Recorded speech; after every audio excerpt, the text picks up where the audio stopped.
আলামিন বলেন কোথায় মরণ হবে, কোন জায়গায় মরণ হবে, কি উপায়ে মরণ হবে, বিছানায় ছটপট করে মরণ হবে নাকি রোড অ্যাক্সিডেন্টে মরণ হবে না ক্যান্সার হয়ে মারা যাবে, পৃথিবীর কোনো মানুষ তা জানে না।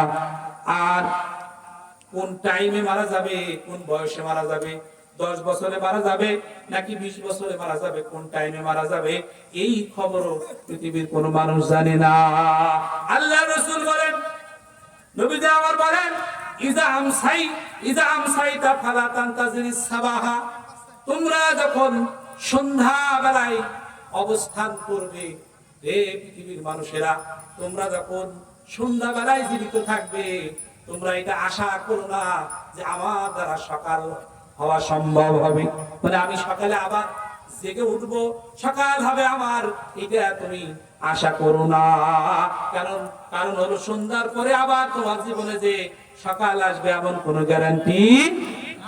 গ্যারান্টি কি নাই। শুধু তাই নয়, নবী আবার বলেন, ওয়াইদা আসবাহতা ফালা তানতাজিরিল মাসা, আর যখন তুমি সকাল বেলায় জীবিত অবস্থায় থাকবে, তুমি এটা আশা করো না যে সন্ধ্যা অবধি তুমি জীবিত থাকবে। সকাল বেলায় রাস্তায় হাঁটাহাঁটি করছো আর তুমি মনে করছো সন্ধ্যা পর্যন্ত আমি বেঁচে থাকবো, এই আশা তোমার মিছা, এটা তোমার মিছা আশা, এমন তুমি আশা করো না। সন্ধ্যা পর্যন্ত তুমি বেঁচে থাকবে এমন কোনো গ্যারান্টি নাই। বলেন না সুবহানাল্লাহ। আমরা কি কেউ এমন ভাবে ভাবি মরণকে? ভাবি? বলেন ইল্লা মাশাআল্লাহ।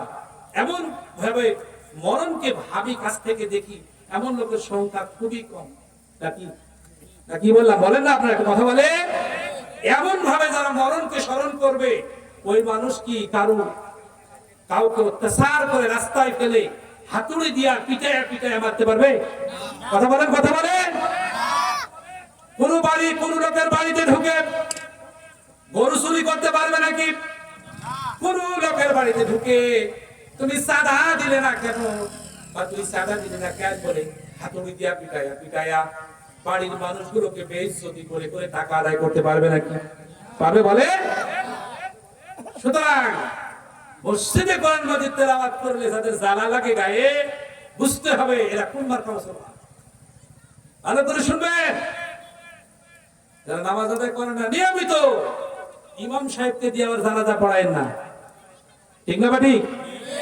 নিয়মিত নামাজ আদায় করছে না, বলছেন শুনে না, বলতেই আছেন শুনে না, বছরের পর বছর ধরে আপনি তাকে চিনেন, জানেন, তাকে আপনি বলে আসছেন, ইসলামের হুকুম আহকামের কথা বলছেন, সে ইসলাম সম্পর্কে অবগত, নিজেকে মুসলিম দাবি করে, মুসলিম সমাজে বসবাস করে, অথচ সে নামাজে যায় না, নিয়মিত নামাজকে অবহেলা করে কাটিয়ে দিচ্ছে, এমনকি এটা অস্বীকারের নামান্তর। ওই ব্যক্তির জানা যায় এত হুড়াহুড়ি কেন? ঠিক না বাটি ভাইরা? আমাদের একটু সচ্চার হতে হবে, এত ঢিলে ঢালা ভাবে চলা ঠিক নয়। বর্তমান সৌদি আরবেরও যারা গ্র্যান্ড মুফতি, তারা ফতোয়া দিয়ে রেখেছেন, বেনামাজিরা লাগাতার, যারা বেনামাজি নামাজ আদায় করে না, বেনামাজি তাকে বুঝি আমরা, বেনামাজির জানাজা নাই, কি নাই? লাগাতার ভাবে যে নিশাপান করে, এর জানাজা নাই। তাহলে পরে আমি তো বললাম যে জানাজাটা পড়াবেন না, এটা বলিনি, বললাম যে অন্তত ইমাম সাহেবকে দিয়ে পড়াবেন না, ঠিক না? ঠিক। দেখেন কি কেড়ে লাগা যায়। খালি ইমামরাকে, এলাকার আলেমদেরকে বলে দেন, এই লোক নিয়মিত মদ পান করত, সব সময় মদের আড্ডায় পড়ে থাকতো, এই লোক মসজিদের ধারে পাশে আসতো না, এই লোক কোরআনের আশেপাশে থাকতো না, অতএব মরার পরে আর কিসের নামাজ? ঠিক না ঠিক? জীবনে বেঁচে থাকতে যার নামাজ লাগেনি, নামাজ বেঁচে থাকতে না মরে গেলে, বলেন নামাজ বেঁচে থাকতে না মারা গেলে, আল্লাহ রাসূল বলছেন, ইজামাতাল ইনসান ইনকাতা আনহু আমালুহু ইল্লা মিন সালাসাতিন আই সাদকাতিন জারিয়াতিন আও ওয়ালাদুন সালিহুন ইয়াদউ লাহু ওয়া ইলমুন ইনতাফাউ বিহি। হাদিস মুসলিম শরীফে সহিহ হাদিস, যে কোন মানুষ যদি মারা যায় তার সব আমল বন্ধ হয়ে যায়, শুধু 3টি আমল জারি থাকে। সে দুনিয়ায় যে ভালো কাজ করেছে, মসজিদ মাদ্রাসা নির্মাণ করে গেছে, রাস্তাঘাট পুল পানির ব্যবস্থা করে দিয়েছে, এই আমলগুলো দুনিয়ার জীবনে সে করেছে, তার জন্য সে সাদকায়ে জারিয়া হিসেবে এর একটা সওয়াব পেতে থাকবে। যে সন্তান দুনিয়া রেখেছে, এই সন্তান দোয়া করবে, এই সন্তানের দোয়া পাবে কবরে। সে দুনিয়ার জীবনে কোরআন শিখেছে, মানুষের কোরআনের জ্ঞান শিক্ষা দিয়েছে, এই কারণে মরার পরেও তার ছাত্রের দ্বারাই সে একটা অংশ, নেকির একটা অংশ তার কবরে পৌঁছতে থাকবে। ওখানে কি নামাজের কথা আছে ভাইরা আমার? নামাজ বেঁচে থাকতে, যার বেঁচে থাকতে নামাজ লাগলো না, ওই মানুষটার মরার পরে জানাজা পড়ানোর এত হুড়াহুড়ি কেন? পড়াক ওই ওই ধরনের ওরাই পড়াক যারা সূরা ফাতিহা ঠিক করে বলতে পারে না, ঠিক না ঠিক? তাহলে সমাজে একটা অন্তত বার্তা পৌঁছবে যে বেনামাজি থাকা যাবে না রে, তাহলে বড় বেকায় যায়। আরো যে আমরা মায়ের পেট থেকে এসেছি, তখন কিন্তু বলবে যে হ্যাঁ আমরা মায়ের পেট থেকে এসেছি, এটা মানি। তো তুমি কেমন ছিলে মায়ের পেটে বলো দেখি? কি ভাই আমরা সবাই মায়ের পেটে আসি নাই? কিন্তু আমরা যে মায়ের পেট থেকে এসেছি এটা সত্য, আল্লাহ কোরআন বলছে, হাদিসে নববী বলছে। কিন্তু মায়ের পেটে আমরা কেমন ছিলাম, কিভাবে ছিলাম, এটা কি আমাদের কারো মনে আছে? মনে আছে নাকি? কারো তো মনে নাই। ওটা একটা জগৎ, মায়ের রেহেম, মায়ের পেট, সেখানে আমরা সবাই ছিলাম, এটা সত্য।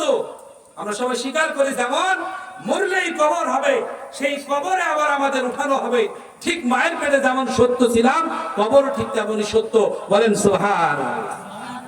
পৃথিবীর সকল প্রাণীর জন্য সুনির্ধারিত একটা টাইম দিয়েছেন মরণের। এই সুনির্ধারিত টাইমের 1 সেকেন্ড আগে কিংবা 1 সেকেন্ড পরেও কোন প্রাণীর, কোন মানুষের মৃত্যু হবে না। বলেন না সুবহানাল্লাহ। আরে আবার তাহলে কি বোঝা গেল?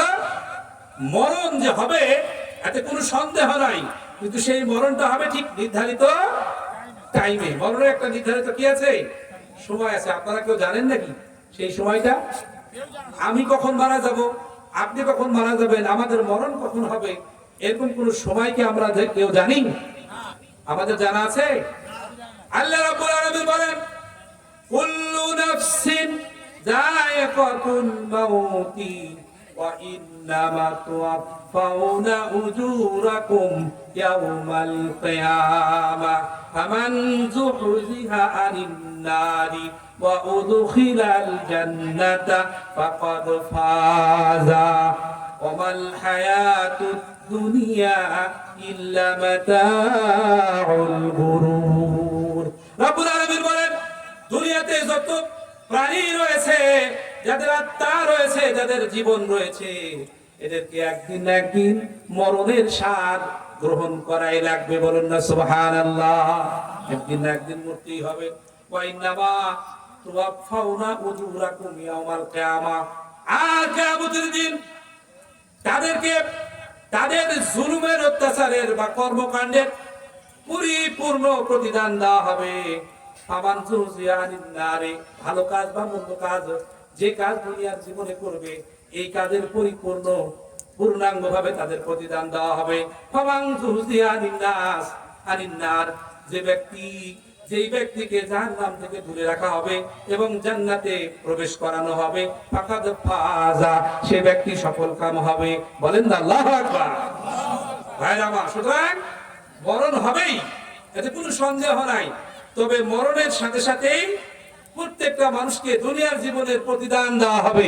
দুনিয়াতে যদি ভালো কাজ করে তাহলে ভালো কাজের প্রতিদান দেওয়া হবে, দুনিয়ার জীবনে যদি মন্দ কাজ করে তাহলে একবারে পাই টু পাই হিসাব নিকাশ করে একেবারে পরাক্রান্তি হবে।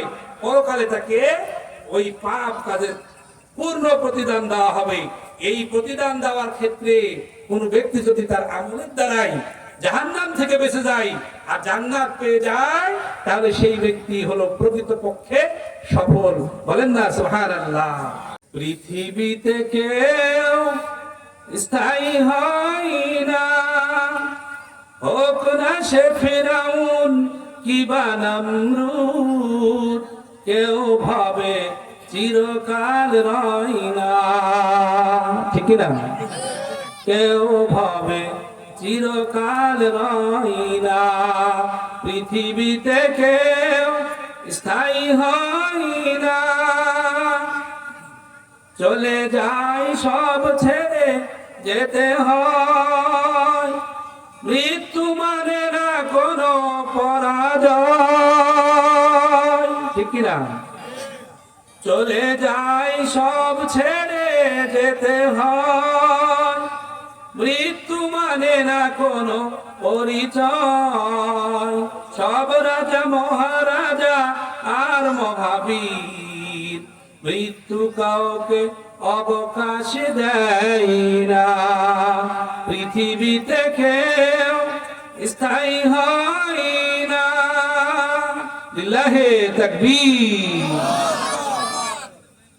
নিজেকে চেনার তুমি তৌফিক দাও খোদা, তোমাকে চেনার তুমি তৌফিক দাও। নিজেকে চেনার তুমি তৌফিক দাও খোদা, তোমাকে চেনার তুমি তৌফিক দাও। আলোয় দীপ্ত করো নয়ন আমার, আলোয় দীপ্ত করো নয়ন আমার। ভোরের বিভায় ভরো এমন আমার, তবু চেনার যত পর্দা সরাও। নিজেকে চেনার তুমি তৌফিক দাও খোদা, তোমাকে চেনার তুমি তৌফিক দাও।